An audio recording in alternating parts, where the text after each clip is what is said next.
মা দুর্গার আশীর্বাদ পেতে দুর্গাপুজোর আগেই বাড়ি থেকে সরান এই সব জিনিস। কী সব জিনিস জানতে হলে চোখ রাখতে হবে সম্পূর্ণ ভিডিওতে। নমস্কার বন্ধুরা, আপনাদের সকলকে আমাদের চ্যানেলে আরও একবার স্বাগত।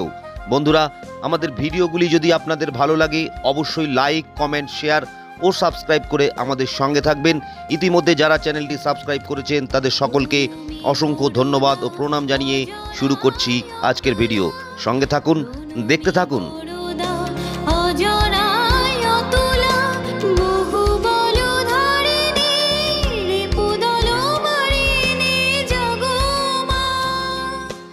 হিন্দু ক্যালেন্ডার অনুসারে আশ্বিন মাসের শুক্লপক্ষের প্রতিপদ তিথি থেকে শুরু হয় দেবীপক্ষ বা শারদীয়া নবরাত্রি। এবছর ৩রা অক্টোবর বৃহস্পতিবার থেকে শুরু হচ্ছে দেবীপক্ষ।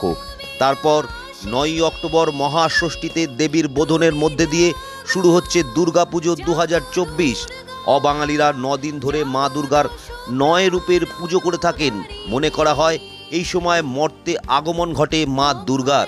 দেবীকে খুশি করতে মনের ভক্তি দিয়ে পুজো করার পাশাপাশি আরও কয়েকটি নিয়ম মেনে চলা খুবই জরুরি। দুর্গাপুজোর শুরুর আগেই বাড়ি থেকে কয়েকটি জিনিস সরিয়ে ফেলার পরামর্শ দিচ্ছেন বাস্তু বিশেষজ্ঞরা। এই জিনিসগুলি বাড়িতে থাকলে তা নেগেটিভ এনার্জি তৈরি করে। এই অশুভ শক্তি আপনার ঘরে পুঞ্জীভূত হয়ে থাকলে তাতে রুষ্ট হন দেবী দুর্গা এবং দেবীর রোষে নানা বিপদ বাড়তে পারে আপনার জীবনে। বিশেষ করে বাস্তু অনুসারে এই সব জিনিস সংসারে দারিদ্রতা নিয়ে আসে। তাই এই জিনিসগুলি আপনার ঘরে থাকলে মা দুর্গা মর্তে আসার আগে তা অবশ্যই সরিয়ে ফেলুন। তাহলেই মা জগজ্জননী জগদম্বা আপনার প্রতি তুষ্ট হবেন। এই কারণেই দুর্গাপুজোর আগে ঘর পরিষ্কার করার রীতি প্রচলিত আছে। এবার দেখে নেওয়া যাক দুর্গাপুজোর আগে বাড়ি থেকে সরাবেন কোন কোন জিনিস।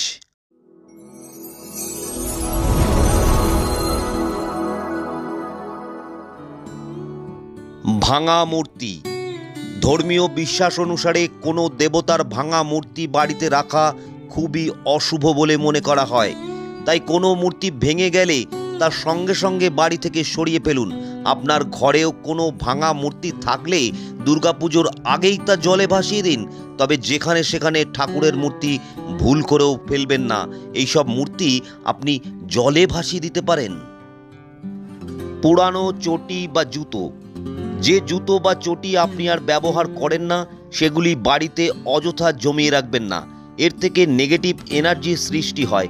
এই নেগেটিভ এনার্জি আমাদের জীবনে দুর্ভাগ্য ডেকে আনে। তাই বাড়িতে বাতিল চটি জুতো থাকলে তা সরিয়ে ফেলুন এক্ষুনি। সেগুলি অন্য কারোর ব্যবহারের উপযোগী হলে অন্য কাউকে দান করে দিন। নবরাত্রি চলাকালীন পেঁয়াজ রসুন সহ যে কোনো আমিষ খাবার এড়িয়ে চলুন। এই সময় বাড়িতে পেঁয়াজ রসুন বা অন্য কোনো আমিষ খাবার রাখবেন না। এই সময় পুরোপুরি সাত্ত্বিক আহার করতে পারলেই সবচেয়ে ভালো ফল পাওয়া যায়। বন্ধ ঘড়ি। আপনার বাড়িতে কি কোনো বন্ধ ঘড়ি আছে? জ্যোতিষ অনুসারে বাড়িতে বন্ধ ঘড়ি থাকলে তা অশুভ শক্তির সৃষ্টি করে। তাই ভুলেও বাড়িতে বন্ধ ঘড়ি রাখবেন না। দুর্গাপুজোর শুরুর আগেই বাড়ি থেকে সব বন্ধ ঘড়ি সরিয়ে ফেলুন। না হলে দেবী দুর্গার রোষে আপনার জীবনে নানা বাধা বিপত্তি দেখা দিতে পারে।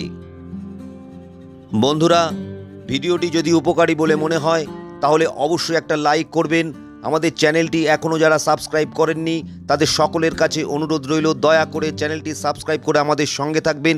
ইতিমধ্যে যারা যারা চ্যানেলটি সাবস্ক্রাইব করেছেন তাদের সকলকে অসংখ্য ধন্যবাদ, প্রণাম এবং অগ্রিম শারদীয়ার শুভেচ্ছা জানিয়ে আজ এখানেই শেষ করছি। দেখা হবে পরবর্তী ভিডিওতে।